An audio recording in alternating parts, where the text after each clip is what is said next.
മാധ്യമപ്രവർത്തകർക്ക് നേരെ അതിക്രമവുമായി തെലുങ്ക് നടൻ മോഹൻ ബാബു. ആക്രമണം സ്വത്ത് തർക്കത്തെ തുടർന്നുള്ള സംഘർഷത്തിനിടെയാണ് പരിക്കേറ്റ മാധ്യമപ്രവർത്തകർ ചികിത്സയിലാണ്.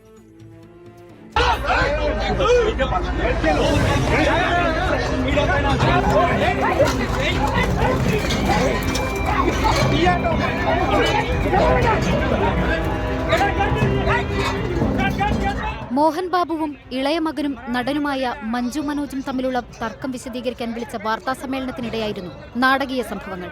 ഇഷ്ടപ്പെടാത്ത ചോദ്യം ചോദിച്ചതാണ് മോഹൻ ബാബുവിനെ പ്രകോപിപ്പിച്ചത്. തുടർന്ന് മൈക്ക് പിടിച്ചെടുത്ത് മാധ്യമപ്രവർത്തകനെ മർദ്ദിക്കുകയായിരുന്നു. നടന്റെ സുരക്ഷാ ജീവനക്കാരും മാധ്യമപ്രവർത്തകരെ ആക്രമിച്ചു.